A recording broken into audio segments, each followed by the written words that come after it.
evening, everybody, and welcome to Carving It Up Live right here on Twitter, as well as the Carving It Up YouTube channel and the Grid Network YouTube channel. As always, I'm Bryson Carver, very excited to be with you on this Monday, an all-NFL show, and a show that's completely centered around, at least I think, the vast majority of the end of the show is going to be centered around a new article by The Athletic, which is a great sports newspaper site.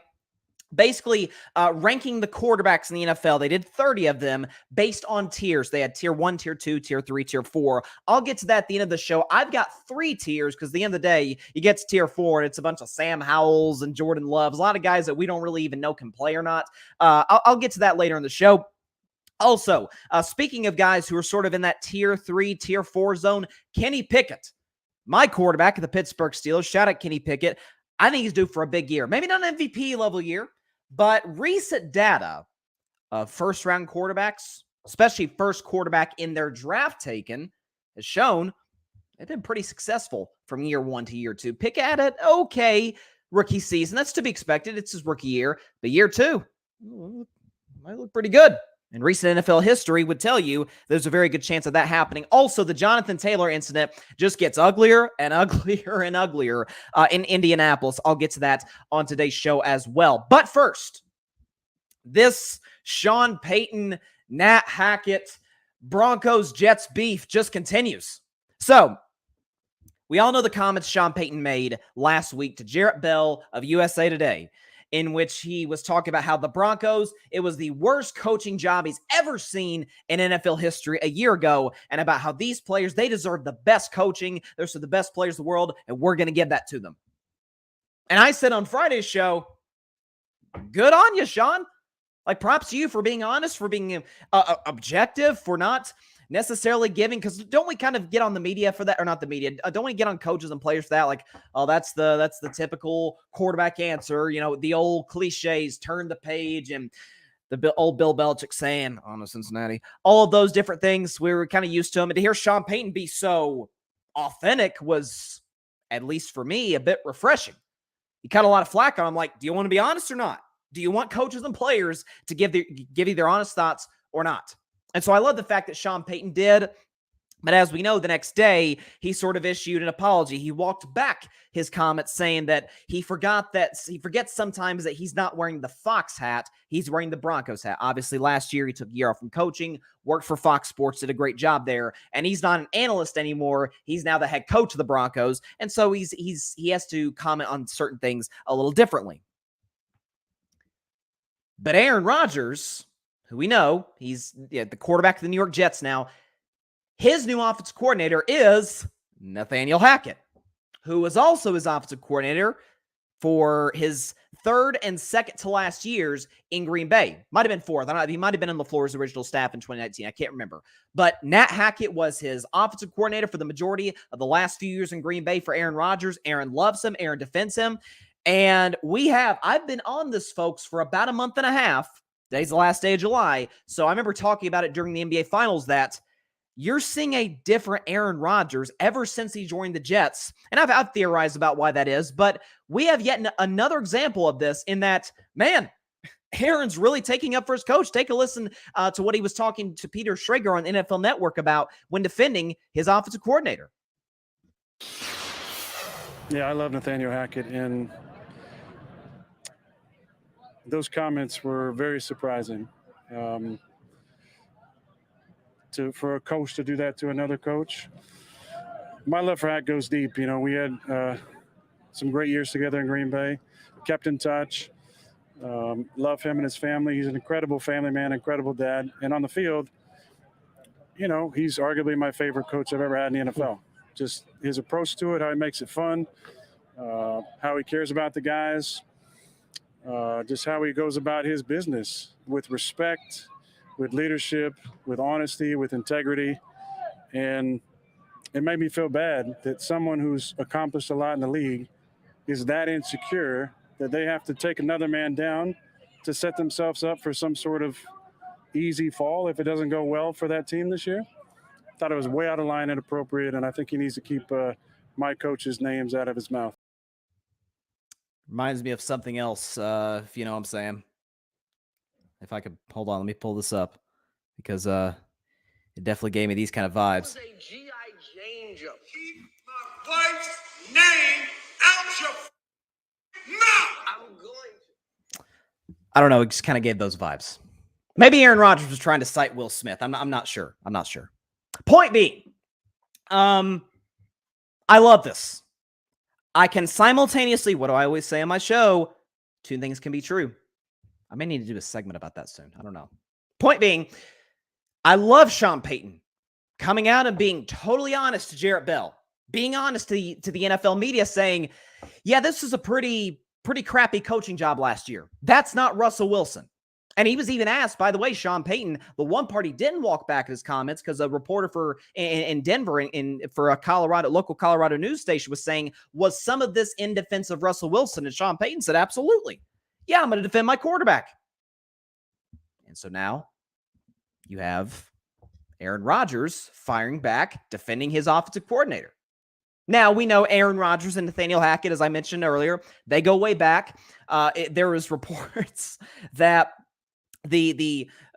Aaron's favorite thing to do with Hackett wasn't necessarily drawing up plays, because we all know Matt LaFleur called plays in Green Bay. I've never been a big LaFleur guy, but the play calling responsibilities, that was on him.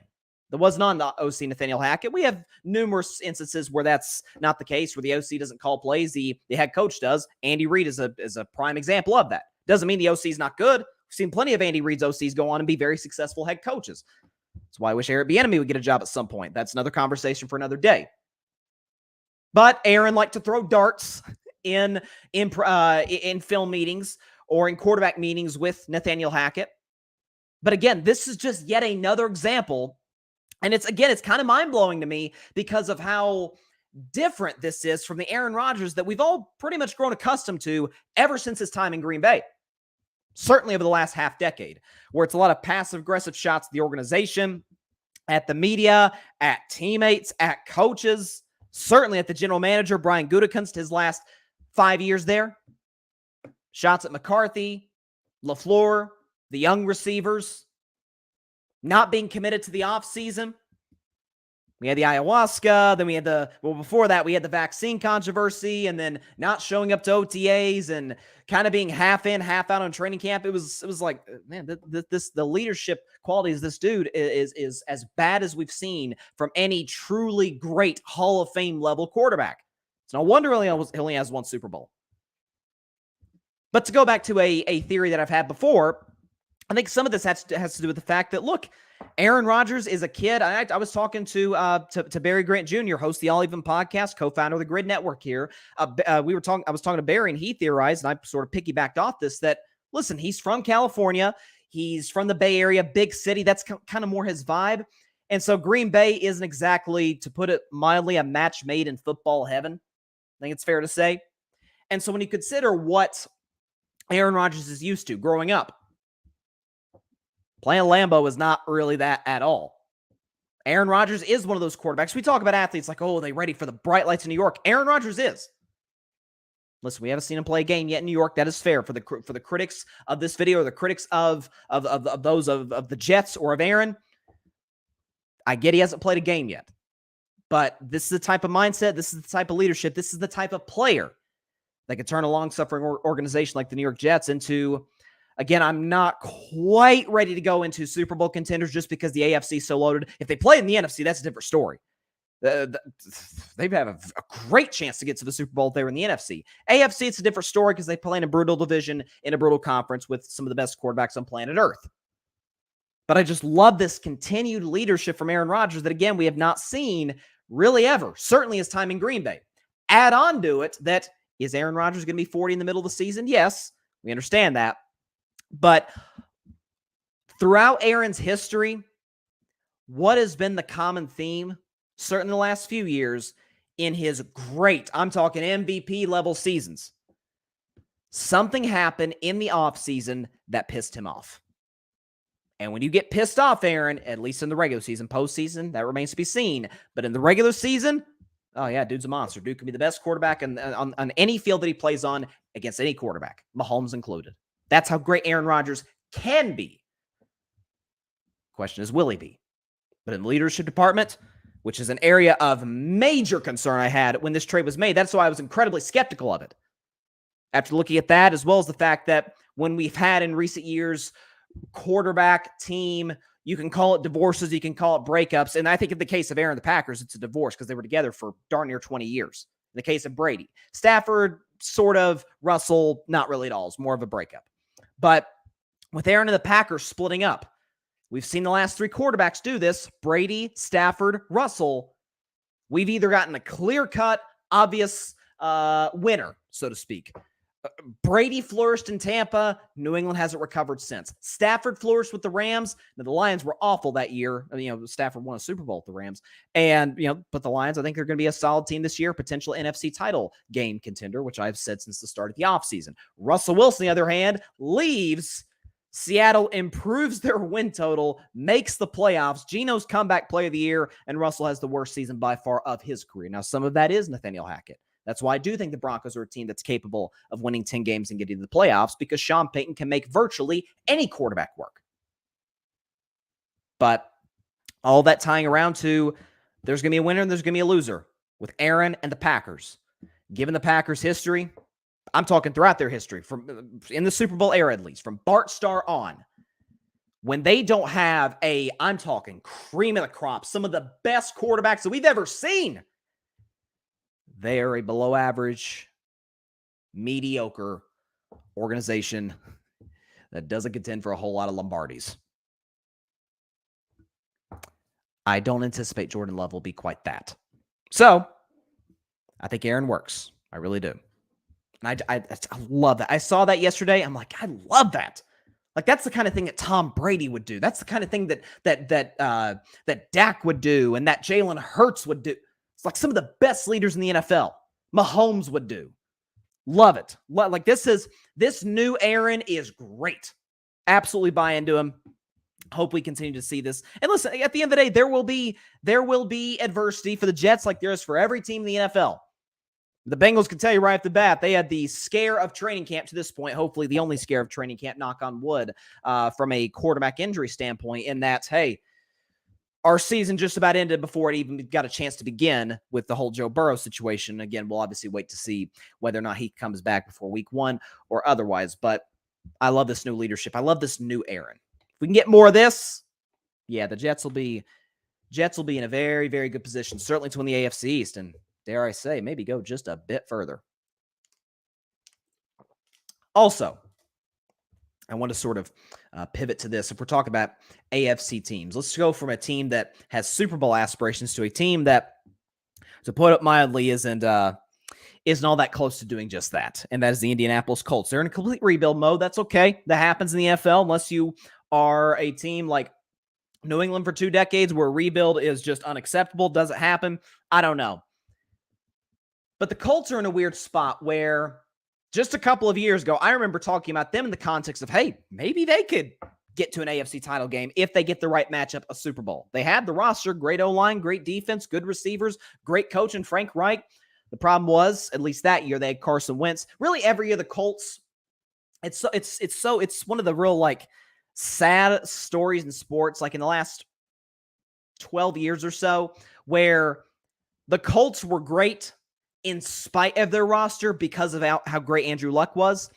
And then years later, it was the Colts were really good in spite of quarterback play, whether it was Brissett, an old Phillip Rivers, or Carson Wentz.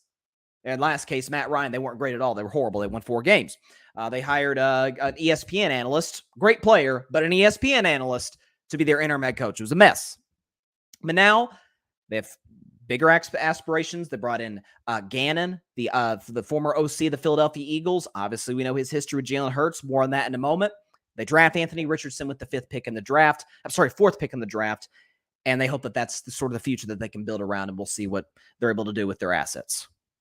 One of those foundational pieces, at least you would think, because he was drafted just 3 years ago, is Jonathan Taylor. Superstar running back, like top 5 level guy. I remember talking back during COVID when we had no sports to speak of. The NFL draft, and it was the Last Dance NFL draft literally saved shows like mine.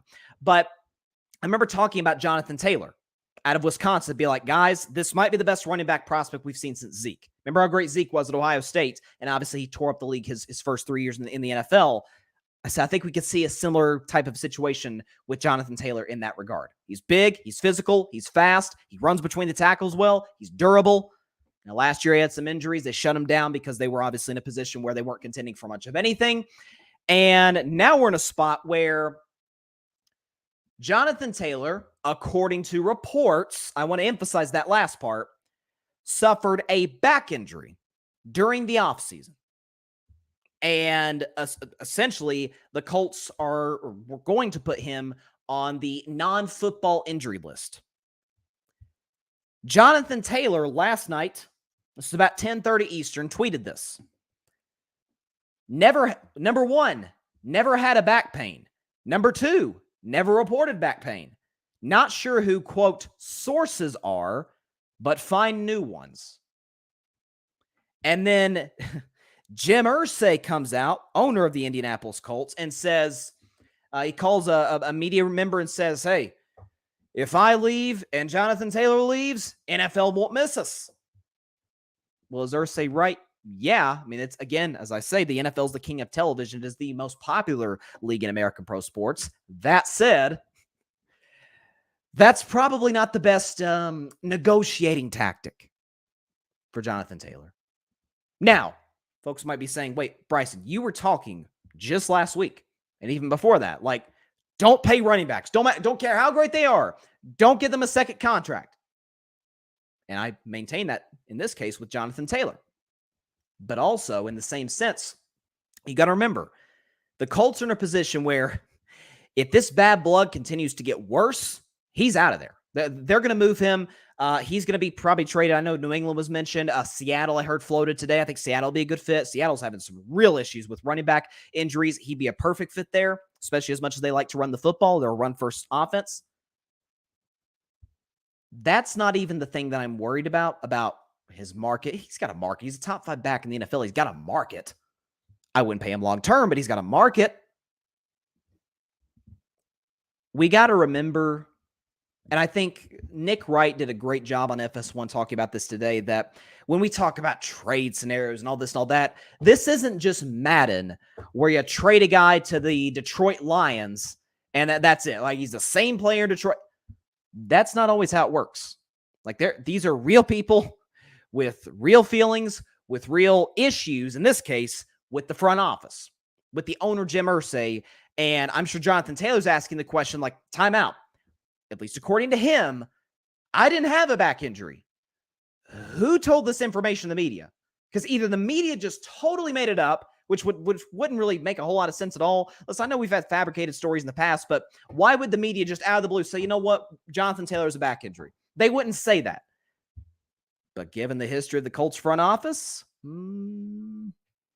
this is the same Jim Irsay who forced general manager to trade Peyton Manning after a series of neck injuries. This is the same Colts organization, let's be honest, never really sort of left Andrew Luck for all those years, kind of left him out to dry by putting literally no offensive line in front of him. They were abysmal. You think Cincinnati's was bad with Joe Burrow at the beginning.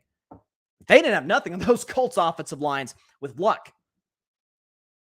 This guy, if there's any owner in the NFL that does not care about the culture of his organization, of how his players are doing from a mental and physical standpoint, it's Jim Irsay. I've had my issues with Jerry Jones. Jerry Jones is the number one reason that I am no longer a Cowboys fan. But I don't think he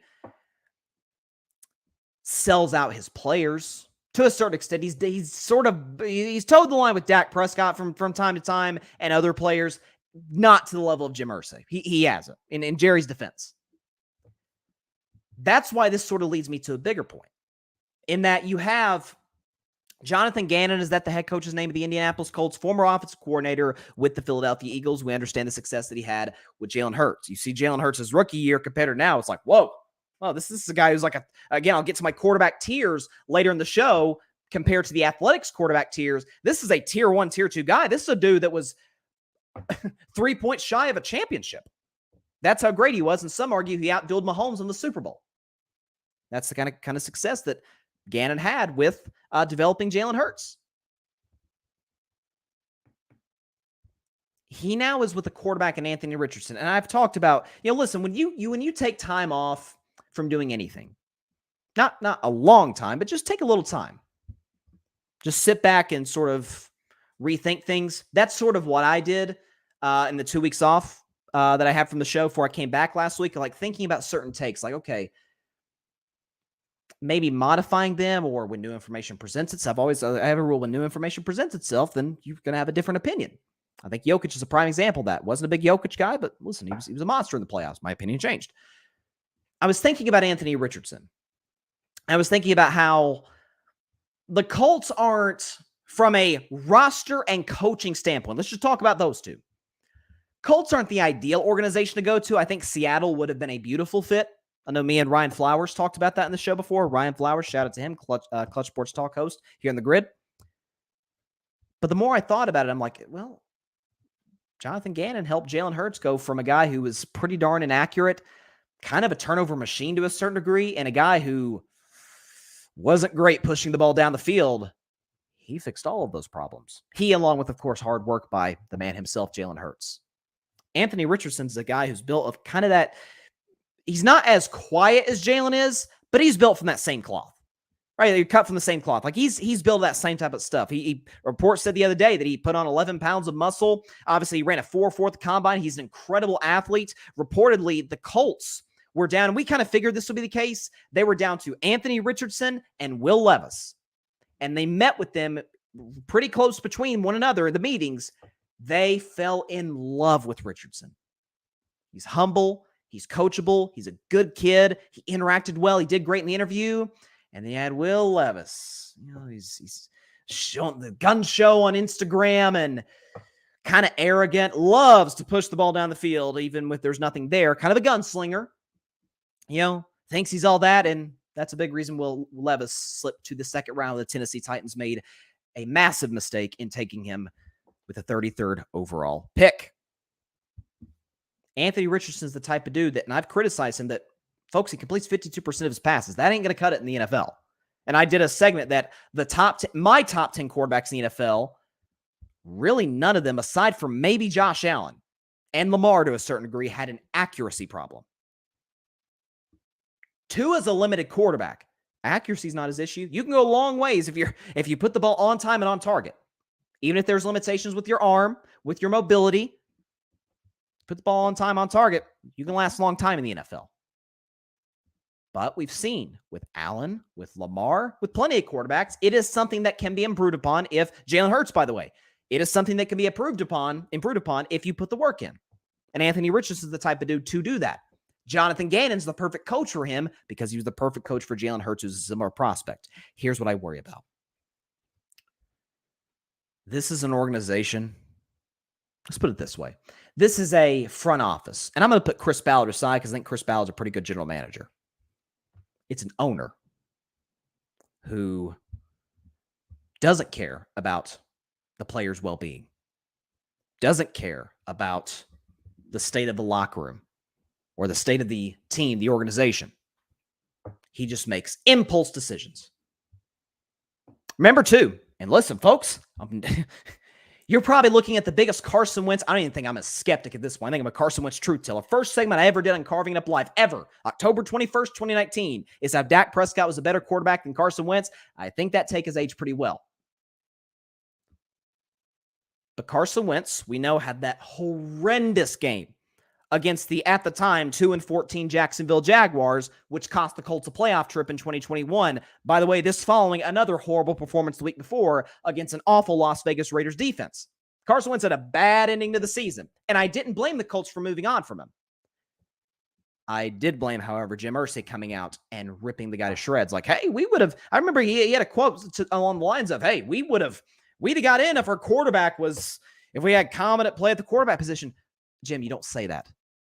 Because now Matt Ryan and now Anthony Richardson, future quarterbacks, can come in and say, wow, he talked about, it's got some Dan Gilbert vibes. Remember how Dan Gilbert talked about LeBron when LeBron left and some of the things that he said that were just totally crossed the line, bordered into racial territory? You sort of get those same vibes from Jim Irsay that When you're not playing for him, screw you, and he's going to tell you to your face, screw you, or through the media, because that's kind of how he's built. I worry about that type of culture because we could talk about what a culture a coach can set. I don't know if we give enough attention to how important ownership is. I compare ownership to offensive lines. That you only notice when they're bad, when they're not working. You only notice the air conditioning isn't on or isn't working.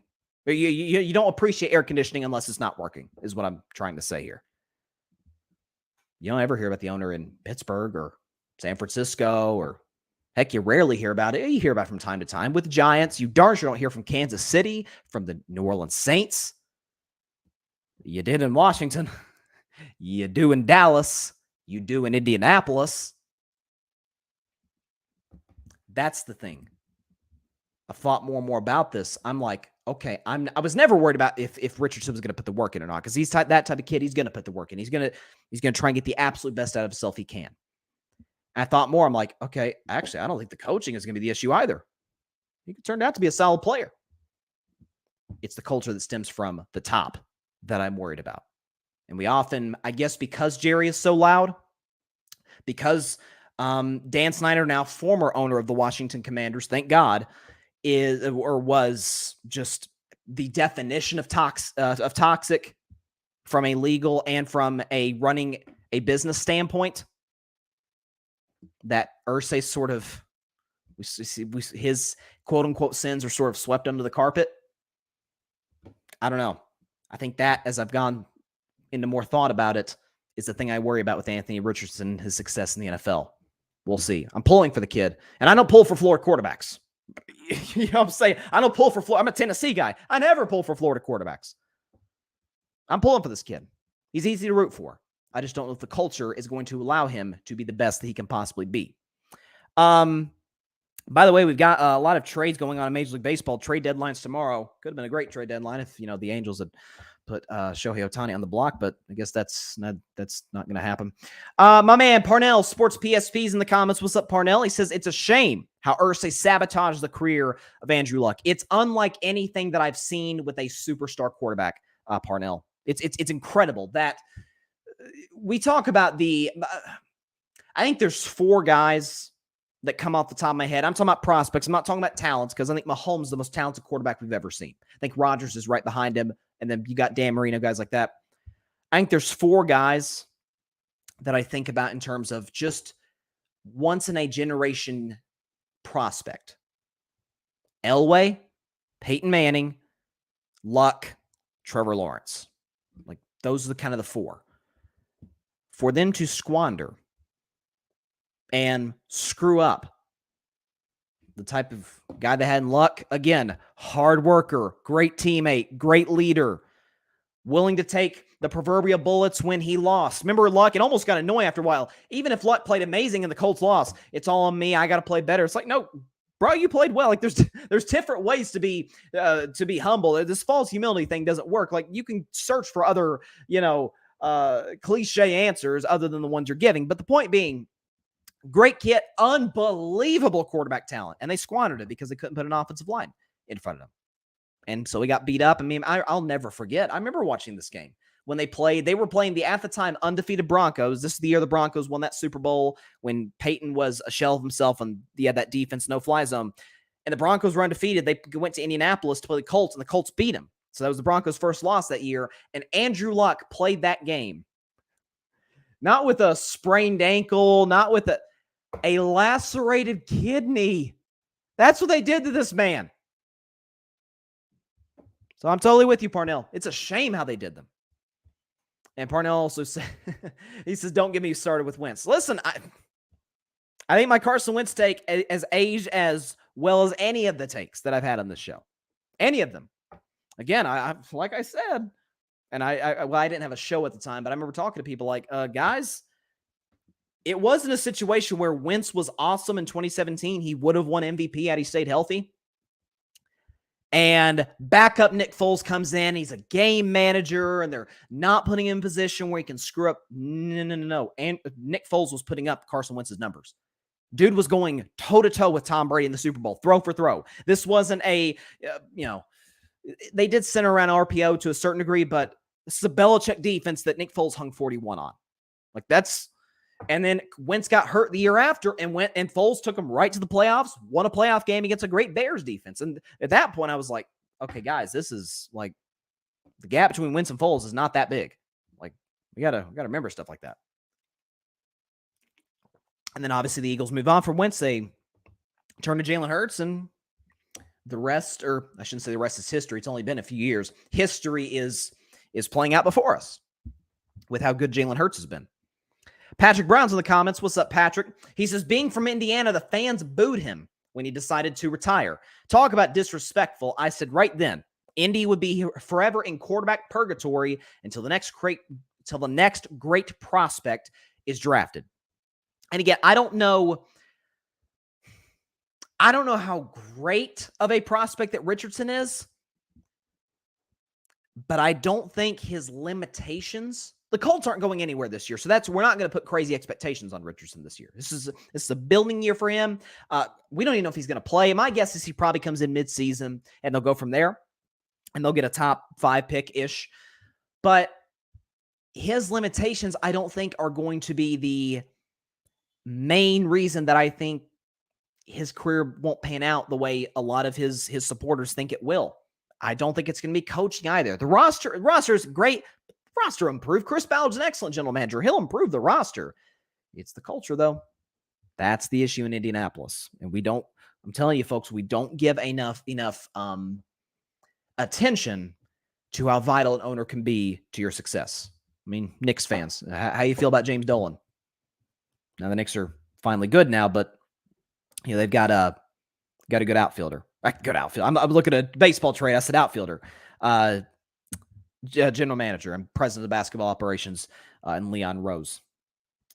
Let's see. Yeah, so like I said, there's some trades coming down the pipe. Cubs just got third baseman from the Nationals. The Giants just got AJ Pollock, outfielder and utility man, Mark Mathias from the Seattle Mariners. So there you go. Trades happening in Major League Baseball, and we've got a little less than 24 hours, really 23 and a half hours until the trade deadline comes to an end in Major League Baseball. So we'll see, and we'll see how that continues to play out. And like I said, I was kind of looking forward. I was thinking last week or the week before about how, man, today's show is going to be like a Shohei Ohtani show and a trade watch and what's coming out. And they had to make it as anticlimactic as possible. Like, no, we're keeping him. We're going to try and get that last wild card spot and get housed by Minnesota, or get the 5th wild card spot and get housed by the Rays or the Astros or somebody. It's confusing. I don't get it. They're going to lose them anyway. So why not get something for him? Patrick, I'll never understand why Colts fans booed him. They should have been more teed off at Jim Irsay. Andrew Luck was their next Peyton Manning, and they failed him. Well, I 100% agree. And that was. I remember when that happened. I started carving it up about a couple months after that happened, so I didn't get a chance to react to it.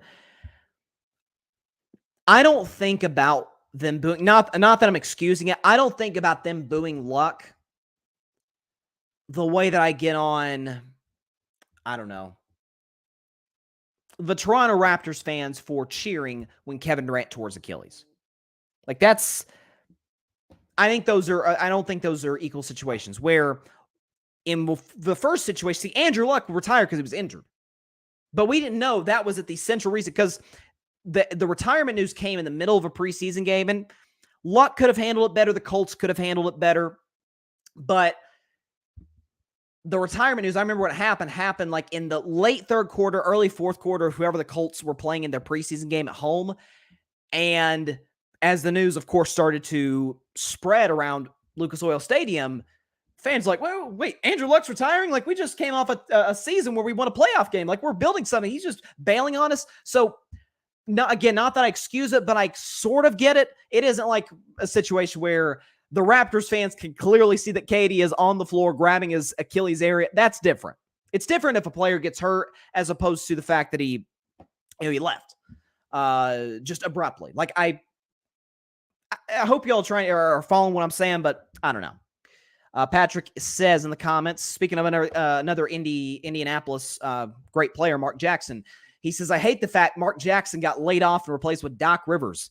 As our good teammate Mel wrote, ESPN, the worldwide leader of layoffs. It's definitely been tough to see some of these incredibly talented people get the boot. I saw the Mark Jackson news. I was like, dang.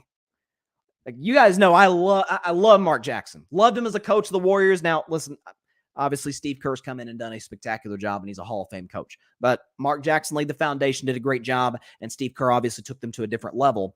But loved him as a coach. Loved him as a broadcaster. He's a great broadcaster. And so, yeah, I was definitely disappointed that. Although I will say, though, and I also hated that I hated seeing them let go of Jeff Van Gundy as well.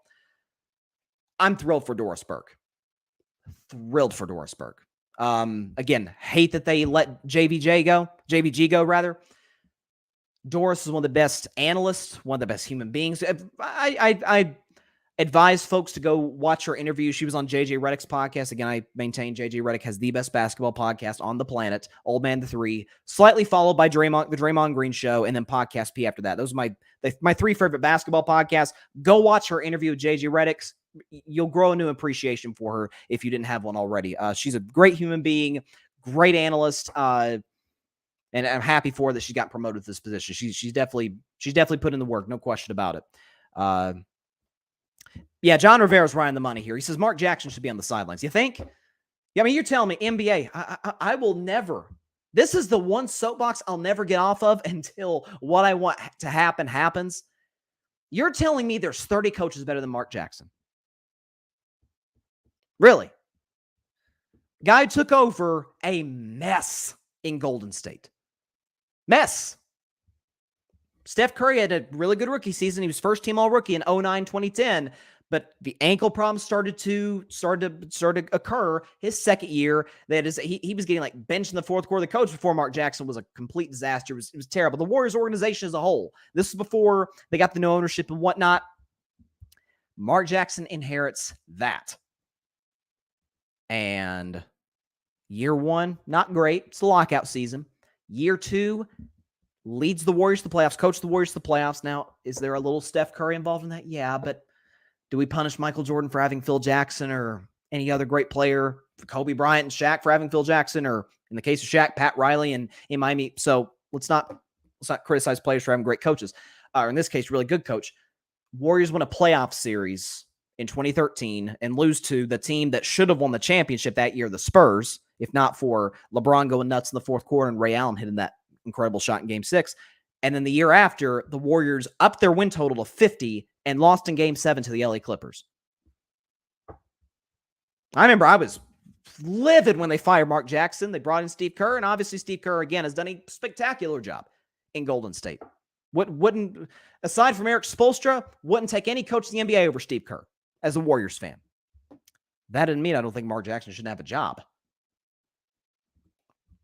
He connects with players. He develops players. And you'll hear all of former Warriors players that played under Mark Jackson, they'll all say the same thing. They use one word to describe what he did for them.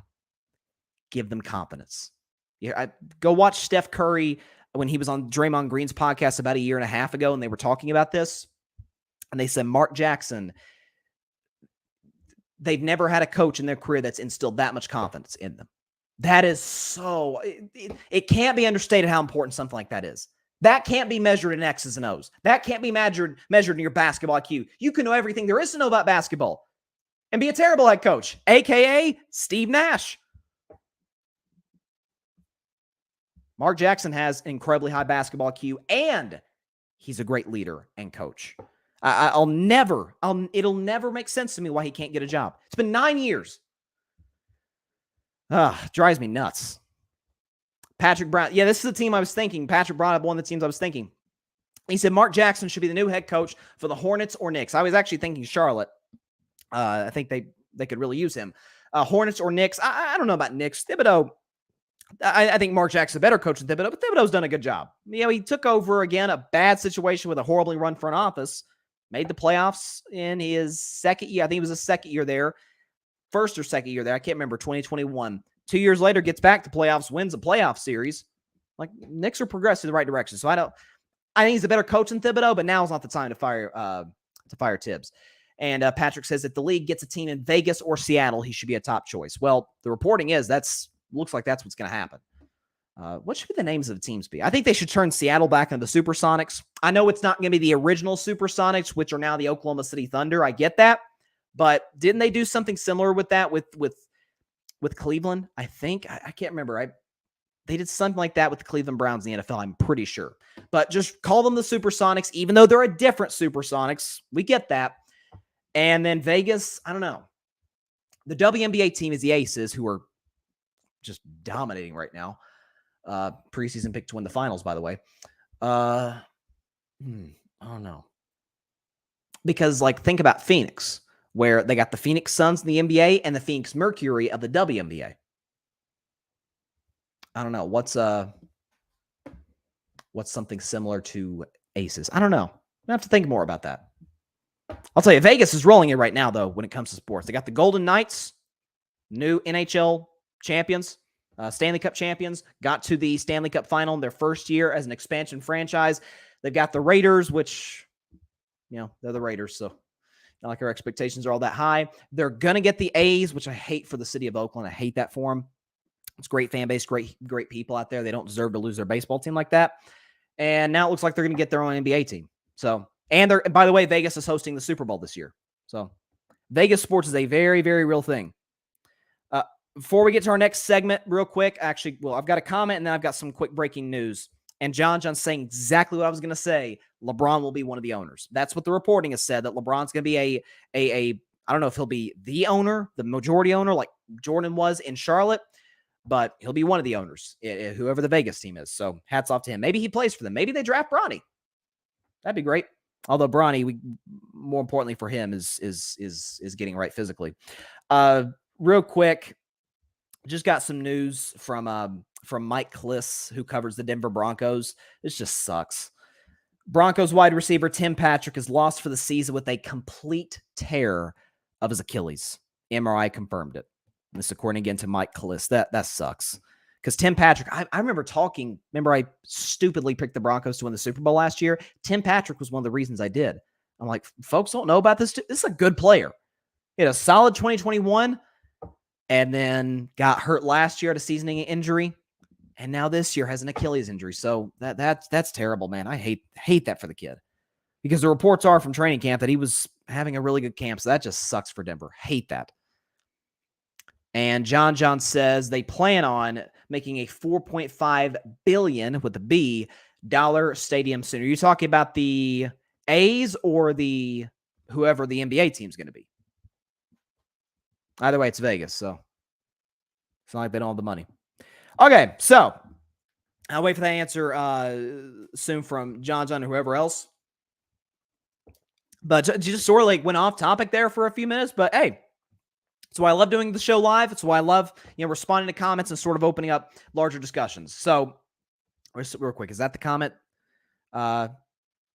See, Patrick, that you didn't have to do that. You didn't have to do that. He says, Broncos country.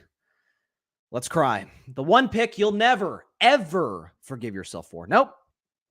It's the worst pick I've ever made in the history of the show. By far. I still don't know who I'm picking to get to. But because as if picking the Broncos to win wasn't bad enough, I picked the Rams to get there. And the Rams won 5 games. So regardless who I pick, it is almost guaranteed to be better than last year. So it's just going up. We'll see. But anyway, speaking of a team that's going to get in the playoffs, getting this topic regarding my Pittsburgh Steelers. It's kind of fun to say that. I like that. My Pittsburgh Steelers. I haven't said my whatever with an NFL team in some time, so it feels good to finally be able to do that. Kenny Pickett. So there was an article by NFL.com. And obviously we know training camps just got started. We're about a week in. And obviously Pickett's this is the first year he's going in the NFL in that he knows he's the guy. But there's something in this article. Judy Batista of the NFL Network, senior national columnist, wrote this. And this is the title of the article. Pittsburgh Steelers quarterback Kenny Pickett set for second-year leap with a more aggressive downfield approach. And this article goes on to say that, it talks about how the post-Ben Roethlisberger Steelers finished a surprisingly competitive 9-8 last season. I would say surprisingly competitive. It's Mike Tomlin. That's kind of what he does. with a very conservative passing game and a power running attack. That works when you have a top 10 scoring defense, but logging just 12 passing touchdowns, fewest in the league in 2022, is no way to keep up with the high-scoring offenses that dominate the AFC. Pittsburgh may have outperformed expectations after a rocky start, but they missed the playoffs. So this is interesting. This says Kenny Pickett, now the second-year starting quarterback, took the first snap and heaved the ball down the field to second-year receiver, a guy who I think is going to have a monster year, George Pickens. The pass fell incomplete, but that was beside the point. The Steelers want the kind of chunk plays that are routine in the NFL's best offenses these days. That first snap was an indication they are ready to let Pickett try them. What this reminds me of in a football aside, in a life context. Okay, so I'll just tie it back to at least to my personal life growing up. There came a time in my life, I can't remember exactly what age I was, but there came a point in time where I got to an age where my parents felt comfortable in saying, "Hey, Bryson, we trust you. We trust you to be by yourself at the house. We know that you're not gonna burn the place down. You're not gonna, do anything to screw the place up, right? You're not gonna let an animal in, tear up everything. Like, we trust you to take care of the house." And so there was a level of trust there. And then we got to a point where a few years later, I'm an oldest sibling, where my parents said, "You know what?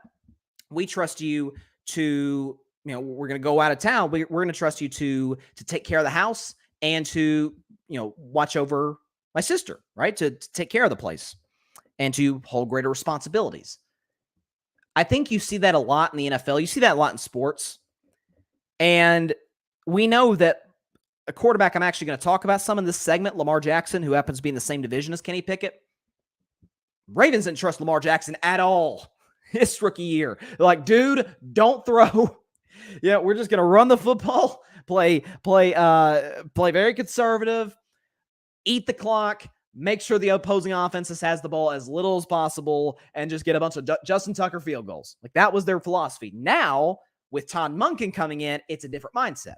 You're seeing that to a certain degree with Kenny Pickett, where a year ago, 7 touchdowns, 9 picks, passer rating not terribly impressive, albeit he played well in the last few weeks of the season. But they trust him more. Why? Because he's shown them that he can be trusted. You get to a point as a kid where your parents trust you with certain responsibilities. That's the natural progression for anything. You see that at work too. If you get promoted, they trust you more. That's sort of leading to a larger point that Pickett's going to his second year. We know that he was the first quarterback taken in the 2022 draft, albeit it was a pretty thin quarterback draft. You had Pickett, you had Malik Willis, who I really liked, and by the way, still might like, given the reports coming out of Tennessee. Be that as it may, you had him, you had Desmond Ridder. It wasn't a great quarterback draft that we've seen in recent years. I was thinking about this, that if you look at in the last 7 years, first-round quarterbacks, especially and often, if it's the first quarterback taken that draft, whether he's the first pick or whether he's just the first quarterback taken, they tend to have big second years after average to bad. I mean, you wait to see these numbers. Horrible first years. Jared Goff's the first guy I want to mention. So Jared Goff, his rookie year with the Rams, I remember watching those Rams games. I remember he had a Thursday night clunker against the Seattle Seahawks on the road late season in 2016. Jared Goff was a objectively horrible quarterback in 2016. Here's the numbers. Again, this is for the podcast audience, those that can't see. 5 touchdowns, 7 picks. He threw for 155 yards a game, barely completed over 50% of his passes, had a pass rating in the low 60s, and went 0-7 was his win-loss record. But of course, they get Sean McVay. They go aggressive the offseason, and 2017, he's a different player. He goes from 5 touchdowns to 28 touchdowns. Pick number stays the same, but he played more games in 2017, so that's encouraging. Yards per game goes up by darn near 100, 155 to 253. Completion percentage goes from about 54% to 62%, and passer rating takes a massive jump, 63 to 100. And he goes 11-4, and the Rams make the playoffs. And we've seen Goff Again, I'll do my quarterback tiers later. We've seen he has really improved as a quarterback in the NFL. He's turned into one of the more solid starters. You think about a guy, too, who many have considered the second or third best quarterback in the NFL in Josh Allen. Well, Josh Allen, if you remember, had a horrible rookie year in 2018. 10 touchdowns, 12 picks, 172 yards per game. This is passing yards, by the way. Completion percentage 52, right around 53%. Passer rating of 67, around 68 as well, and went 5-6. 2019, on the other hand, again, different quarterback. Went from 10 touchdowns to 20, doubled it up. Went from 12 picks to 9 picks. Went from 172 passing yards to 193 passing yards. Completion percentage went from 52 to 58. Passer rating went from 67 to 85. Record went from 5-6 to 10-6. And again, some of this is more trust from the coaches. They see the improvement. Let's look at Lamar Jackson. This is probably going to be the biggest jump of any of the quarterbacks you'll see. 2018, albeit in limited action, although he stepped in and helped the Ravens get to the playoffs his rookie season. 2018, Lamar Jackson, he threw 6 touchdown passes, 3 interceptions. Again, those numbers by itself shows you, bro, they didn't trust him. 75 yards per game passing. Completed 58% of his passes, had a passer rating of 84, not terrible, but again, he barely threw, so that's not a great sample size. But he went 6-1 because he played within the offense. 2019, again, very, very different quarterback. Went from 6 touchdowns to 36 touchdowns. 3 picks to 6 picks, but again, they trusted him more. 75 passing yards a game to 208 passing yards a game. Completion percentage went from 58 to 66. Passer rating went from 84 to 113. Record went from 6-1 to 13-2. And as we all know, he won the unanimous MVP that year. How about a guy I love? Last guy we'll show, Trevor Lawrence. Now, Trevor is on a different level than Kenny Pickett from a talent perspective. We understand that. Rookie year, albeit with probably the worst coach in NFL history, Urban Meyer. 12 touchdowns, 17 picks, 214 yards per game, completion percentage just under 60 at 59%, passer rating at 72, 71.9, record of 3-14, good enough to get the first pick in the draft. 2022, kind of like Goff, Jags are aggressive in the offseason, they draft well, and they get Doug Peterson, one of the more underrated head coaches. 12 touchdown passes to 25 touchdown passes, 17 picks to 8 picks. 214 yards to 241 yards, 59% completion percentage to 66, pass rating from 72 to 95, 3-14 record to a 9-8 record, and they obviously won the division and won a playoff game. And so I say all that to say this, if you look at Kenny Pickett's numbers, not that impressive. 7 touchdowns, 9 picks, about 185 yards a game, 63% completion percentage, not terrible for a rookie. But passer rating in the 70s at 76 and a 75 record. It's respectable. Not an awful rookie year, but it certainly isn't going to blow you away. The more I think about it, and again, this sort of goes back to the old thing of trust.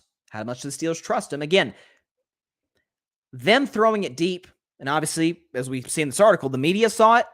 That wasn't just a message to the outside world. That was a message to Kenny Pickett. That was a message to the Steelers off. It's like, hey, we're going to be aggressive. We couldn't do this with Ben Roethlisberger at the end. We couldn't do this a year ago with Mitch Trubisky and then a young Kenny Pickett. Or the year before that, or in 2019 when Ben missed most of the season and they had Mason Rudolph and they had, I remember at the end, Duck Hodges at quarterback. We couldn't push it deep because either they can't or that we couldn't trust them. Now we can. Kenny Pickett can throw the deep ball. He showed himself to be solid in that regard. He's improved in the offseason. We have the weapons. We have George Pickens, who I think, again, is going to have a massive year. We've got Deontay Johnson. We brought in the kid from Georgia, tight end. I think he's going to be a monster in the NFL. We've got Pat Freiermuth, who's a good possession tight end. Offensive line got better. Najee Harris at running back. And we understand how great the Steelers' defense is and usually tends to be year to year. And Mike Tomlin's the head coach. That is why, you can call me biased because I'm a Steelers fan. You could, okay. But that's a lot of positives. Now, the only cause for pause I have for Pittsburgh, they play in the hardest division in the NFL. The Browns are the worst team in that division, I think. That's a dang good fourth-place team. That team would win. That team probably win the NFC South. I think they beat the Saints and the Panthers for the NFC South. I really do. Like, that'll be one of the better fourth place teams that we've seen. But improved quarterback play, really good weapons, improved offensive line, great running game, awesome defense with a top 3 defensive player in all of football. Certainly, or probably the best pass rusher in the NFL. It's either him or Nick Bosa. Talk about TJ Watt, obviously. I don't know. Let's put those Pickett stats up again. My guess, he goes from 7 touchdown passes, kind of like Goff, to 8. That's 8. Yeah, that would be that much of an improvement. 7 touchdown passes to 28 touchdown passes. Let's put that down. 28 touchdown passes for Kenny Pickett. I'm going to go ahead and write that down. So he'll quadruple his touchdowns from the previous year. 28 touchdowns to 28, 7 touchdowns to 28. I say he goes from 9 picks. We'll say it's around that number. We'll say he throws 9 picks again. Actually, we'll be conservative. We'll give him 10. Yards per game, I say goes from about 185 to, I don't know, how about 228? 228 yards per game. Completion percentage, 63%. I don't think it'll be a huge jump because 63% actually isn't bad for a rookie. We'll say he goes to 65%. 65% completion. Passer rating, 76. Is it crazy to say? 91. Record of 7-5. Let's bump that to 11-6. I think the Steelers are going to be the team of the AFC. Not a contender. Not gonna go crazy here. Still Kansas City there. They're still, if Burrow's healthy, Cincinnati. The Jets are going to be a factor. There's plenty of teams out there that are real contenders in the AFC. I don't think the Steelers are there yet, but they feel like an 11-6 team, and dare I say, maybe they're the 5 seed. I think they're good enough to win a playoff game if healthy. I don't know. Pretty darn optimistic about Kenny Pickett this year. I'm not going to lie to you. We'll look at the end of the year, end of the 2023 regular season. We'll look back at this prediction and see, okay, how did Kenny Pickett fare compared to what I expected of him? So 28 touchdowns, 10 picks, 228 yards a game, 65% completion, 91 passer rating, 11-6 record.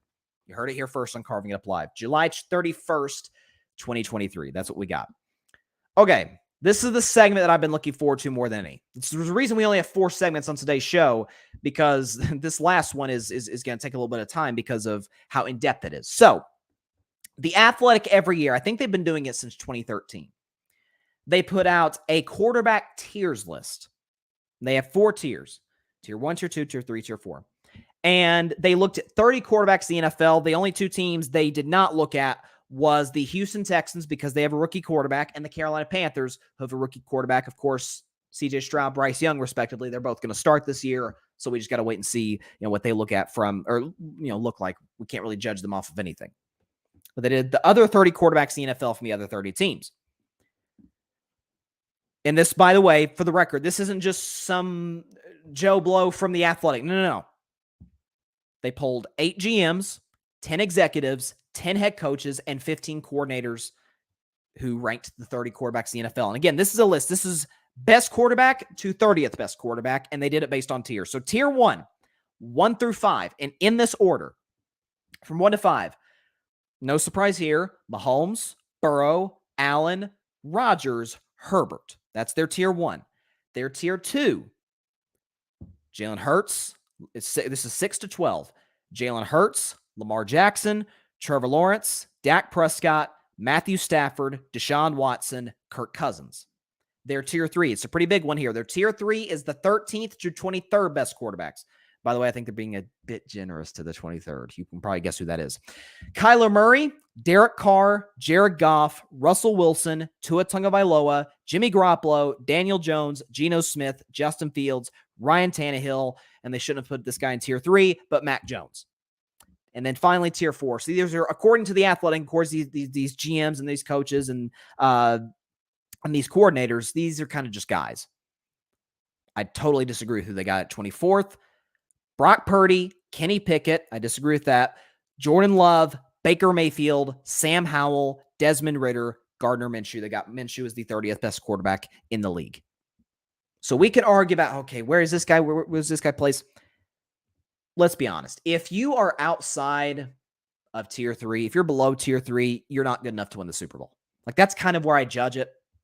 And I've got 3 tiers, not 4, 3, because I think these are the guys that I think are capable. Either they're at the Mahomes level where it's like it doesn't matter what you put around him. He's Patrick Mahomes. He's going to find a way to at least put you in position to win. Or you're around the 20th-ish, 19th, 20th best quarterback where everything kind of has to go right, but you're good enough to do that. You can make the plays. You can make the throws. You've got leadership qualities that I like. So here's what I've got. If we can maybe get a little background music going on here just to make it, a little bit more, a little bit more entertaining, if we can get this going here. All right, so looking at my tiers, my best quarterbacks in the NFL. Okay, so the Athletics tier 1. Here's what it had. Mahomes, Burrow, Allen, Rodgers, Herbert. Those 5 guys. That's who the Athletic had. Here's who I got. Patrick Mahomes, Joe Burrow. That's it. That's the end of the list. To me, those are the 2 guys where, again, it does not matter what you put around them. They have shown an ability to bring great leadership to the table. We understand Mahomes is a freak when it comes to arm talent. Both are incredibly accurate. Both Mahomes better than Burrow in this regard, but both move well in and out of the pocket. Both are cool, calm, collected. They always play. They usually play their best when they're trailing. Mahomes is unlike any quarterback I've ever seen in that regard. But it doesn't really matter. We kind of have questions about Zach Taylor as a head coach of the Bengals. Obviously, Mahomes has had numerous offensive coordinators, numerous targets aside from Travis Kelce. He's had Tyreek Hill, and somehow, some way, when Tyreek Hill left, Mahomes was actually better. And Tyreek Hill is one of the 5 best receivers in the sport and complemented Patrick Mahomes' skills incredibly well. Didn't matter. Still won the MVP, still won the Super Bowl. That's how great he is. Burrow is on that level. To me, it's those 2. Those are the class of the NFL at the quarterback position. I don't think the difference that they have, those 2 have from every other quarterback in football. Health aside, I have literally no questions about them. None. Their ability, nothing. Coachability. They are the Mahomes more than Burrow. Obviously, he's the best quarterback in the world. Those 2, I don't have a doubt about. I don't have any limitations whatsoever. Just turn them loose and you get to minimum the AFC Championship game. Because in those guys, Burrow obviously got hurt middle of his rookie season. But when those guys are healthy, start to finish in the regular season, their teams get to minimum the conference championship game. That's how great those 2 are. No limitations. There's not a quarterback left in the NFL. It's kind of the Jordan LeBron debate. With all due respect to Kareem, Kobe, everybody else, they're just simply not in the level of Jordan and LeBron. They're not. We can argue about who's the best between those 2. I think more so there's an argument there than who's the best between Mahomes and Burrow. Mahomes the clear guy. He's the face of the league for the next decade. But it's those 2, and then it's everybody else. Same as the Jordan LeBron debate. It's Mahomes, it's Burrow, and it's everybody else. Doesn't mean you can't win, just not in that level. Here's my tier 2. There's 7 guys in my tier 2. So what I'm looking at for these, the criteria is not in the level of the Mahomes Burrow, not really close, but if the pieces work, you are good enough to be the best player on a title-winning team. Here are those guys. This is from 3 to 9. By the way, let me take that off real quick. You probably saw that for a half second. You could always pause it. The Athletics tier 2. In this order, they had 6 to 12. See, they had 5 guys in tier 1. I had 2. Their tier 2. Jalen Hurts, Lamar Jackson, Trevor Lawrence, Dak Prescott, Matthew Stafford, Deshaun Watson, Kirk Cousins. That's their tier 2. Here's my tier 2. Obviously, it's going to be more guys because there's only 2 in tier 1. From 3 to 9, Trevor Lawrence, Josh Allen, Jalen Hurts, Lamar Jackson, Aaron Rodgers, Dak Prescott, Justin Herbert. Those are my tier 2 guys. And think about Trevor Lawrence. I think we're about a year away from Lawrence elevating into tier 1. I think he's that great of a talent.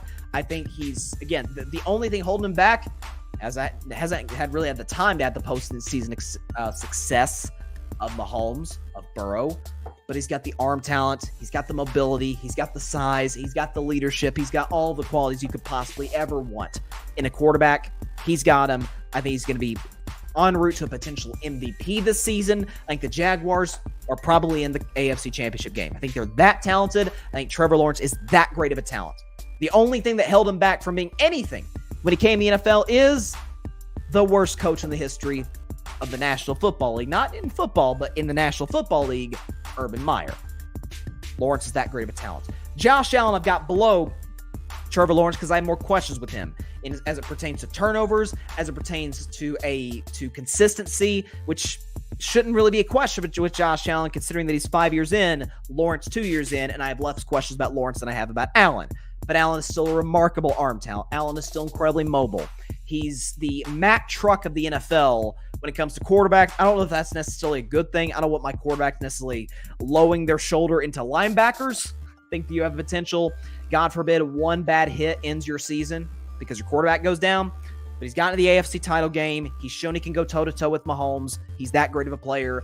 But on a consistent basis, you don't always know what you get. But when you get his peak, you get the best quarterback on the field, unless he's playing Mahomes. Number 5, who do I have at number 5? Jalen Hurts. So folks might say, well, come on, Bryson, Jalen Hurts in the 5 spot. He was the second for MVP last year. The Eagles got to the Super Bowl, but that's his only great year. Well, if you think about Jalen Hurts, you think about a guy who rookie year, it's kind of rough. Turnovers were off the charts considering the limited action he got. They didn't really trust him to push the ball down the field. But in year 2, turnovers went down. He came more into his own. Year 3, boom, explodes. Before the shoulder injury, guy was the front runner, arguably, for the most valuable player in the NFL. I understand he lost his OC, but there comes a point in time, obviously the Eagles didn't have any questions about it because they gave him, at the time, the richest contract in NFL history before obviously Lamar Jackson came down the line and now Justin Herbert.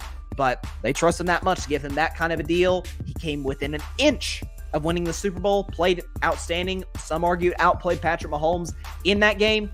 He's shown an improvement in arm strength, accuracy. We know his leadership is remarkable. Whether it's Alabama, Oklahoma, the Philadelphia Eagles, doesn't matter. One of the best run organizations in the NFL, and that makes me want to puke saying that. The Philadelphia Eagles, they trust Jalen Hurts with that kind of money, that type of long-term security because he's made of that type of stuff. At number 6, I had Lamar Jackson. I had a spot above Aaron Rodgers.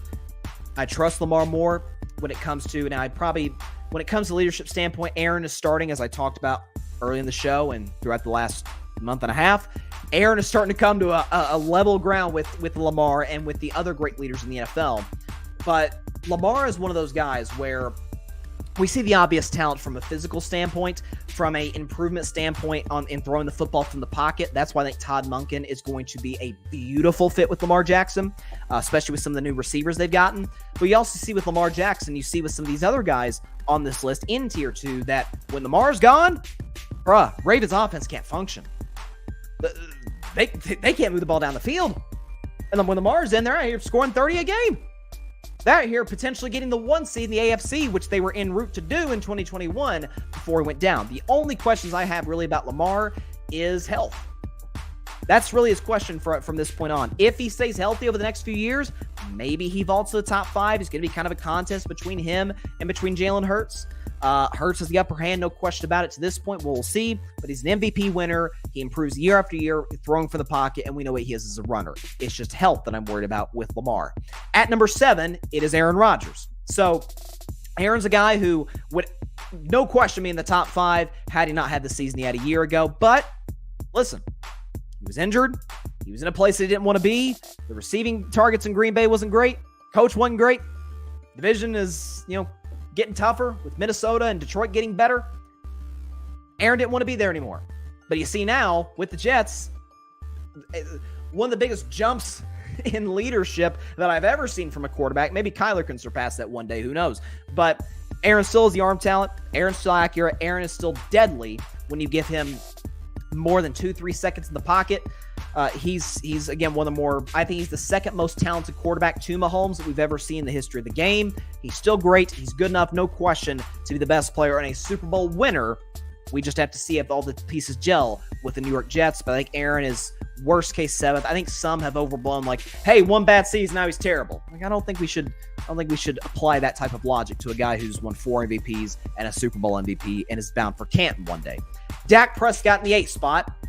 And by the way, before y'all freak out, Athletic had him 9th. I have a 1 spot above that, God forbid. Dak is a guy who, since he came to the NFL, he's dealt with the drama of Dallas better than Romo. He's already been just as successful as Romo in the postseason, despite questionable offensive pieces, minus CeeDee Lamb. We'll see what happens in Dallas when it pertains to Brandon Cooks. Can he stay healthy? Is Michael Gallup the same player he used to be, albeit he's kind of a one-trick pony at this stage of his career, even before that? But Dak's a guy who's dealt with good to mediocre coaching. Defenses up until the last couple of years have been awful. He's played in a brutal division against a great organization in Philly, and year after year after year, he has you in position. He gets you the playoffs. He'll win you a playoff game against a Seattle Seahawks with Pete Carroll, a Tampa Bay on the road with Tom Brady, having the greatest game of his career. He's accurate, mobile, a big body for his size. Phenomenal leadership. Dak's in that 8 spot. You put Dak on a few years ago, the Los Angeles Rams, I think you get the same result. They win the Super Bowl against the Cincinnati Bengals, probably in a more comfortable margin than they did with Matthew Stafford. He's that good of a talent. He's that great of a leader. He's in my 8 spot. At number 9, who they have in their number 9 spot? Oh, they had Dak, and they had Stafford below that. I had, if we put the list back up, I had Justin Herbert. Now, folks are going to say, you got Justin Herbert, who the Athletic had as the 5th best quarterback. You have him as the 9th. Now, the last thing I want to be accused of on Carving Up Live, the last thing I want to be accused of is of being a Justin Herbert skeptic to a hater. I just want it on the record. You can check the tape. In 2020, we had nothing to talk about but the last dance in the NFL draft. I said, I had questions about Joe Burrow. Dead wrong. I had questions about Tua. I still have questions about Tua. Justin Herbert, I'm like, there's this kid from Oregon.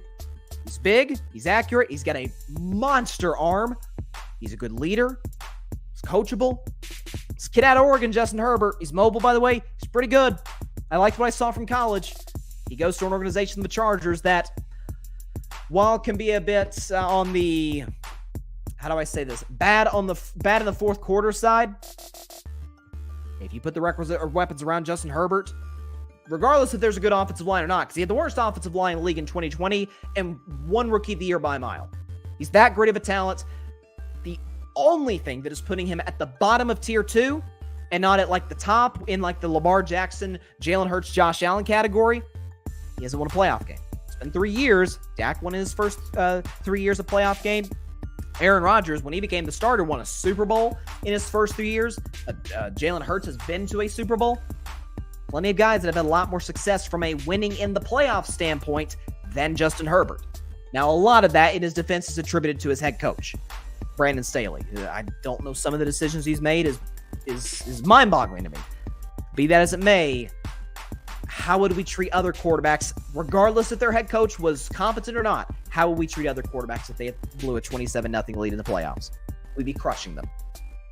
We should hold that same energy for Justin Herbert. That said, does he have the talent? Does he have all the tools to be at the top of tier 2? No question. Can he get some love, Mahomes and Burrow? Doubt it, in large part because he plays in the same division as Mahomes, and unless he moves divisions, will always be the second best quarterback in that division. But you could still win a Super Bowl if he's your quarterback. You just got to put the requisite pieces around him. And finally, tier 3. Now, tier 3 for the Athletic, again, we're ignoring tier 4 because those are just guys. Although I totally disagree with them putting Brock Purdy in there. Tier 3, they had Kyler, Carr, Goff, Russ, Tua, Jimmy, Daniel Jones, Geno, Fields, Tannehill, and Mac Jones, which they just try to sneak him in like we wouldn't notice. Tier 3, here's my tier 3. Okay, this is my 10th best quarterback to 18th best quarterback. Derek Carr, Jared Goff, Kirk Cousins, Matthew Stafford, Russell Wilson, Deshaun Watson, Brock Purdy, Tua Tagovailoa, and Ryan Tannehill. Now, my criteria for tier 3 is that they can't be the best player on a title-winning team, but if everything goes their way, and we've seen that happen throughout NFL history, we've seen it happen with Eli Manning, we've seen it happen. Jared Goff got to a Super Bowl doing this. Jared Goff's in tier 3, top of tier 3. You can win. I think all of these guys are capable of doing that, some more than others because they're at the top of tier 3, but that's what I've got. Starting with Derek Carr, what is one of my mottos I have in the show? There's 3 quarterbacks I defend more than any. Lamar Jackson, Dak Prescott, and Derek Carr. Folks, Derek Carr dealt with arguably the most dysfunctional franchise in the National Football League for 9 years. Dealt with numerous head coaches and numerous offensive coordinators and numerous teammates with off-field controversies, and an owner, and Mark Davis, I'm going to ignore his haircut for a second, doesn't know what he's doing. Has employed bad people to bad positions who are as incompetent as they come. And Derek Carr somehow, some way got them to the playoffs twice. 2021, I remember talking about it. We were talking about who's the MVP, Aaron Rodgers or Tom Brady.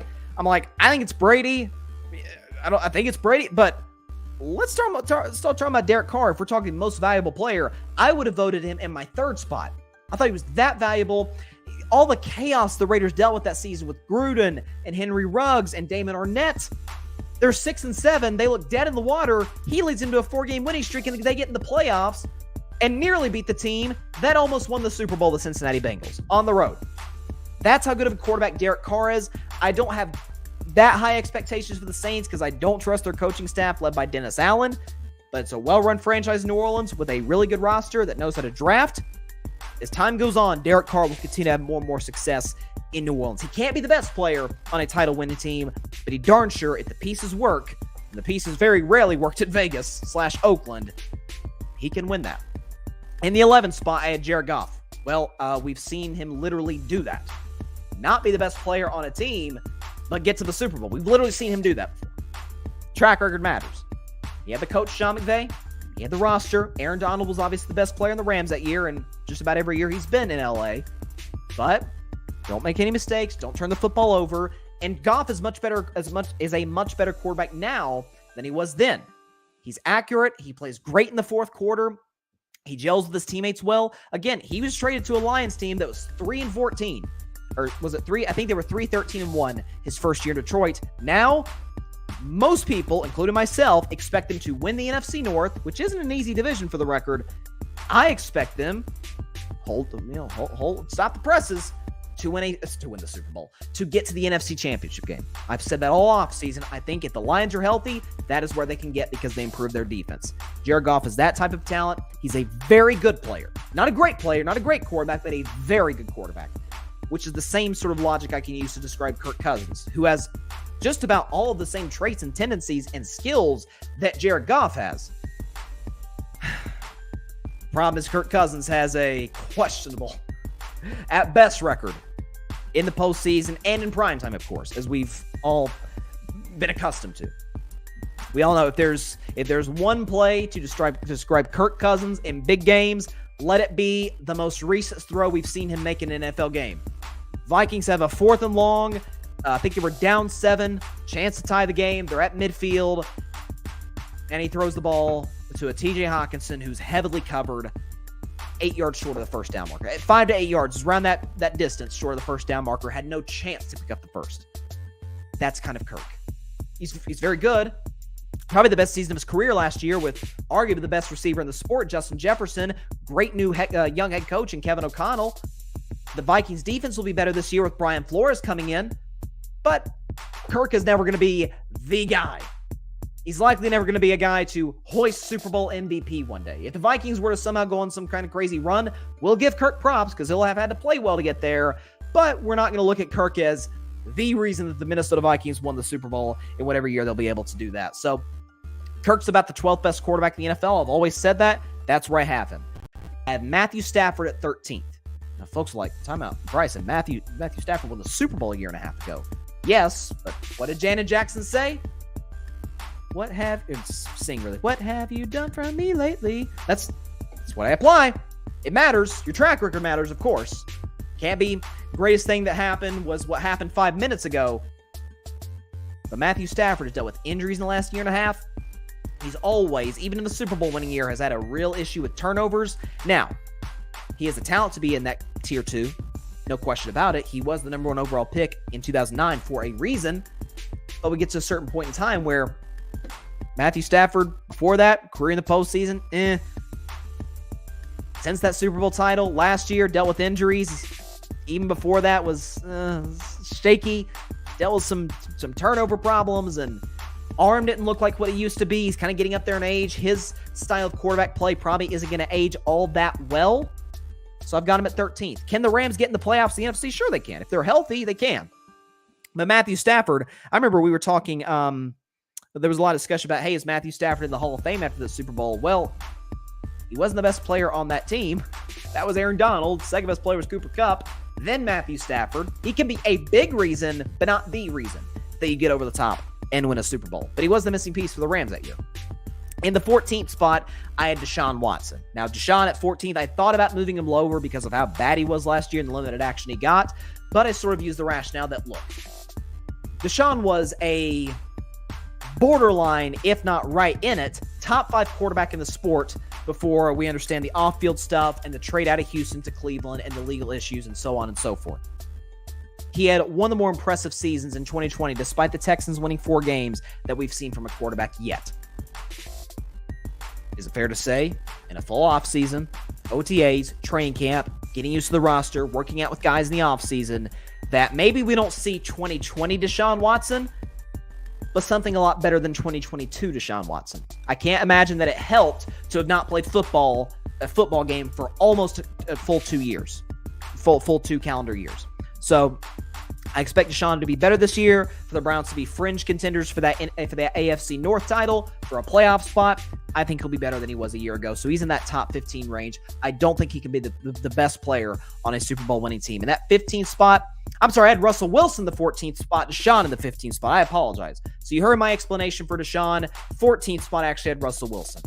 I thought about this, and folks know that after week 5 last year, I sold my Russell Wilson stock, I thought, for good. I didn't anticipate they'd get Sean Payton. And what do we know about Sean Payton? Obviously, he's going to Canton one day. But Drew Brees was a guy with the injuries we thought was kind of shot, kind of done.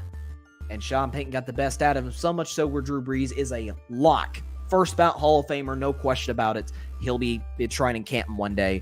I guess it'll be in 2026, the class of 2026. Sean Payton, his last year of coaching before this, to this point, 2021 with the New Orleans Saints, had 4 quarterbacks, and the Saints almost got in the playoffs in what was, at the time, the tougher conference, the NFC. Sean Payton makes virtually every quarterback he has work. Well, Denver, despite losing, unfortunately, God bless him, Tim Patrick today, they still have good weapons. They improved their offensive line. Their defense was already good. That wasn't the Broncos' problem last year. They can stop people. Can they score? Well, if Russell Wilson can't score and get back to similar what he was to a certain degree in Seattle with Sean Payton, then Russell Wilson's probably cooked. He probably is cooked. There's no let Russ cook. He is cooked. But I'll give him the benefit of the doubt. Second chances, I believe in that in sports. I think Sean Payton's going to be the perfect second chance that Russell Wilson needs to succeed with the Denver Broncos. So I've got him 14th, Deshaun 15th. I apologize, I mixed that up. Brock Purdy at 16th. That might have shocked people. I believed in Brock Purdy since he appeared in his first game. This is before his first start against Tampa Bay when he went up and down the field against the Bucs defense. I remember that game against Miami. Jimmy Garoppolo goes down. We're thinking, oh man, the 49ers are done. And here comes old sturdy Purdy, Mr. Irrelevant, from the 2022 draft out of Iowa State, the Cyclones. And you see Brock Purdy in that span. Folks, just want to throw this out there. He led the league in his 8 starts. I'm sorry, the games that he started and finished. Brock Purdy led the NFL in passer rating. His arm isn't going to blow you away, but he's accurate. He's mobile. The Niners looked like a different offense, and they were already stacked. They looked like a totally different offense when Brock Purdy stepped in as opposed to when they had Trey Lance and then Jimmy Garoppolo.